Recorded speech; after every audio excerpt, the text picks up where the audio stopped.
Do you remember this trick image where they say some people will see a young, beautiful woman with a feather looking up, and other people will just see an old woman, which goes to show you how much of our culture is still steeped in sexism and misogyny?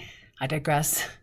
Well, astrologers, including, yes, Andre Barbault, have looked at the formation happening in the sky right now as we head into the 19th and 20th with great anticipation. Modern astrologers typically call this formation a cradle or a basket. It's my understanding that Barbault has never called it himself a basket. However, I see something else. I see a lid opening on Pandora's box, and I will explain. On July 19th, the day before Neptune, Uranus, Pluto, and Jupiter all do this amazing configuration at 4 degrees in their receptive signs, making trines and sextiles to one another. See this diagram here. And then adding in the opposition between Pluto and Jupiter, which kind of forms the top of that cradle or basket. On the day before that configuration perfects, the moon will be at 4 degrees of Libra, trining Pluto, sextiling Jupiter, and trining Neptune and opposing Uranus. The moon is a trigger. When I first saw that image, I did not see a cradle, a powerful magical treasure box with a lid opening. That's the moon, the day before. And the reason that I'm talking about this in the context of the myth of Pandora's box, because it could be seen as a magical treasure box, but it's very related to this myth, is that although there is a tremendous amount of positive flowing energy between most of those outer planets, the top of this formation of the box, the basket, the cradle, is Pluto, Jupiter opposing each other, which represent, among many things, as Renn Butler puts out in his incredible book, The Archetypal Universe, linked below, titanic evolutionary forces. And if you're not familiar with the myth of Pandora, essentially she was sent to punish Prometheus and humanity for Prometheus stealing fire from the gods. So she was made almost perfect, but not quite perfect because she was too curious. Again, sexism and misogyny. Ubiquitous in Greek and Roman myths. But essentially, this was all just a setup to further punish humanity because Pandora was given a box by Zeus that she was told never to open. And of course, curiosity got the better of her. And when she opened it, all the ills of humanity came spilling out. And humanity essentially became aware of what it had not been before. So what I see here is that this configuration symbolizes what we are already in the middle of. And especially what has been highlighted and come to light for so many more people in 2026, which is essentially a mass spiritual awakening and reclamation of personal power. As more and more people finally see clearly, or at least more clearly, through the tremendous plutonic forces, Pluto, Jupiter, that really truly do seek destruction, power, and control. And we're being asked at this moment of the configuration to resist those culminating forces at this time in a new, much more powerful way. Humanity is being asked to purge that karma. That's what this symbolizes to me, to completely overhaul our beliefs about what is actually true and to wake up from sleep, from dream, from denial, and other defense strategies that have just kept us plugging along like cogs in a machine. And allow essentially the powers that shouldn't be to manipulate and control and exploit humanity, to numb us out, which we are complicit in, to poison us, to control our minds with marketing and social media so that we remain in stories and states of separation, disconnected from our own divinity and spiritual power. That's Pluto, Neptune, Jupiter. And the other Ptolemaic aspect that's perfecting at this time, at the exact same day, that's rarely spoken about, is this exact sextile between Mars and Gemini, co-present with Uranus, and Saturn and Aries, co-present with Neptune. Mars and Saturn, the traditional malefics of the Hellenistic world, can typically signify where hardship, ending, severing, anger, violence, aggression, boundaries, constraints, and maturity, as well as, the hard work, commitment, and discipline that's often required to succeed. But because they're in a harmonious aspect of opportunity to each other, that's a sextile, at this exact time that this magical treasure box / Pandora's box is forming in the sky, there is very unique support for the end and the change and maturing out of these destructive cycles of humanity that we seem to just simply be circling the drain around. And that's actually what makes this particularly exciting to me, because we can't really understand what's to come by way of these outer configurations. But I feel it's safe to assume that with the Mars-Saturn sextile, there is some revolutionary, Uranus co-present with Mars and Gemini, again, spiritual maturity that is an option for us both individually and collectively. So the way I see it, we're in the middle right now of what Barbault predicted, which basically was the evolution of human consciousness that would elevate people.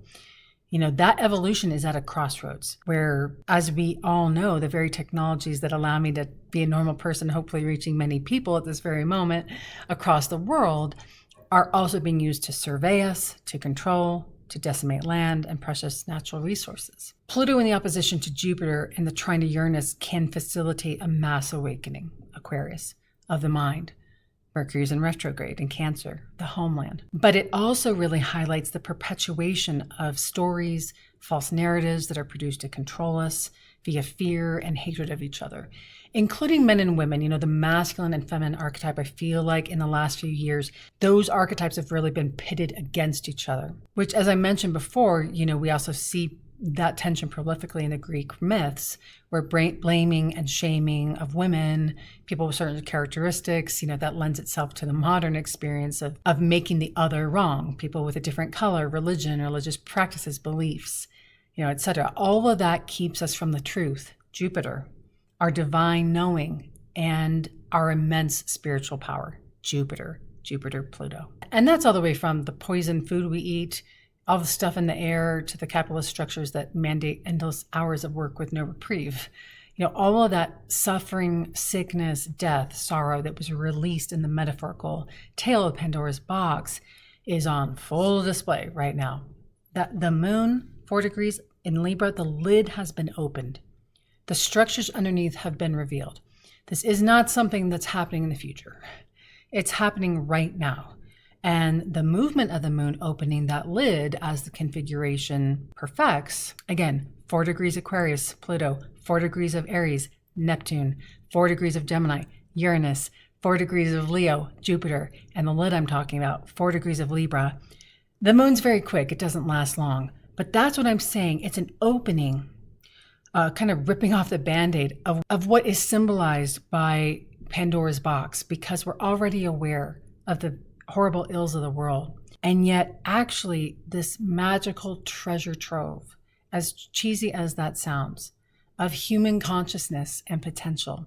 And that involves the artistic imagination, Neptune, powers of great curiosity and innovation, where the Pandoras of the world aren't punished, but are celebrated for their curiosity, the innate wisdom and truth and justice that is the birthright of human nature, Jupiter, and that undeniable interplay between darkness and light within every human psyche, Jupiter, Pluto, because we are born with egos that, at least on this current timeline, are necessary to live in a human body. Pluto, tremendous powers of regeneration and resilience that we have as a human species. The question is really, what else will it take for us to wake up? That's what this opening of the box will require of us to face. What will it take for each of us to reach out to one another? What more can it possibly take for us to believe survivors, Pluto, Jupiter? What more would it take for us to allow all people freedom of choice, access to food, water, shelter, voter equality? All of these outer planets, all these different signs, this is a divinatory art. That's what we look at this image, we look at the aspects, we intuit with the knowledge of astrology that we have, the signal. And to me, the signal is a rise in consciousness of humanity to actually solve these problems. I don't really know what that will look like, but I do know that we can no longer afford to individually continue our contributions to blind obedience and remaining asleep. The Pandora story highlights the consequences of knowledge, Jupiter, and the awareness of darkness, Pluto, and the breaking out of the dream, the illusion of separation, Neptune. Sextiles and trines aren't necessarily, to me, indicative of at least this incoming golden age that Barbault talked about, but they could lead to one. And I believe they do present an opportunity for a kind of karmic justice and unwinding the likes of which we might have a hard time imagining at this moment. We don't really know what it means. But remember, the planets aren't bringing something new to us. They're reflecting that something new is already evolving. It's already expressing itself. There wouldn't be more and more psychotherapists like me talking about their spiritual beliefs and esoteric, skills on YouTube if that wasn't the case. One only needs to observe this just incredible volume on multiple social media platforms, new and old. People are exchanging ideas that were once called conspiracy and are now simply accepted as universal truth, especially when it comes to understanding that we are more alike than different, that our values are generally more alike than different as human beings. And we are increasingly able to see that people in positions of power and in institutions use words, use identity politics, use made-up religious arguments to turn us against one another, simply for financial profit, personal power, and control, Pluto and Aquarius. And the more of us that see that in our individual lives, which is why I've been in the mental health field for 30 years, the more of us do that, the easier it is for us to wake up to these larger powers that be, which is ultimately about the dynamic tension between light and dark, good and evil. We cannot afford spiritually to stay asleep. We cannot afford to blame one another for our problems anymore. This Jupiter-Pluto opposition that affects this cradle, basket, magical treasure box, whatever we want to call it, it gives us access to the underworld of the psyche.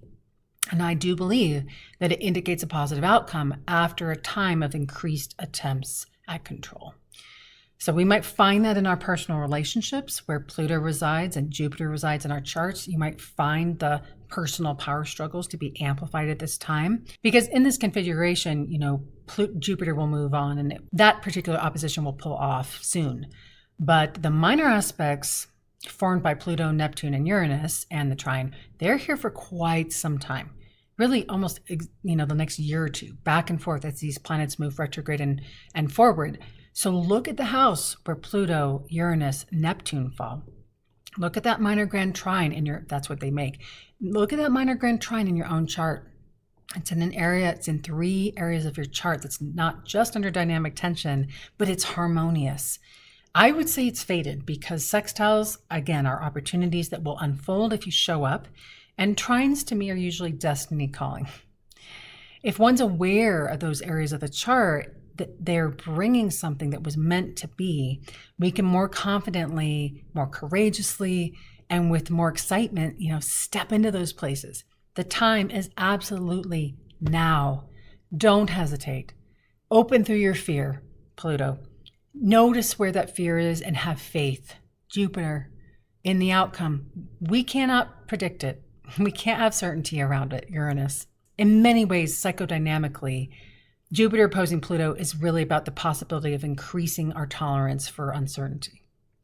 Something human brains absolutely detest.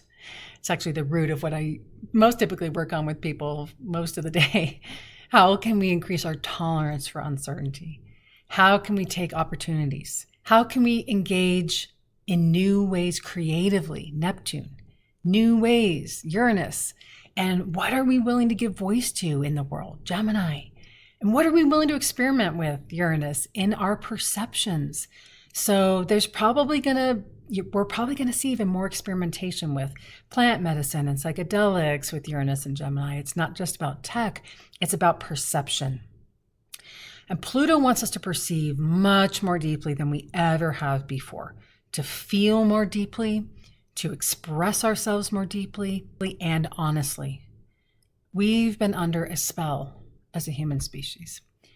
And I'm not an expert in the Vedic tradition and can't really speak to the Kali Yuga, but many in that tradition would say we were emerging out of a dark age, where in each of our own lives, we're stepping out of darkness and into the light. That's the question at hand for us now. I don't have any 3Ms for you on this one. It's too big. I'm going to break them down. I'm going to make a separate video on Jupiter opposing Pluto. For this, I want you to hold the message of spiritual evolution in your heart and see what comes forward to you. If you like this video, you'll enjoy these ones above. And until next time, bye for now.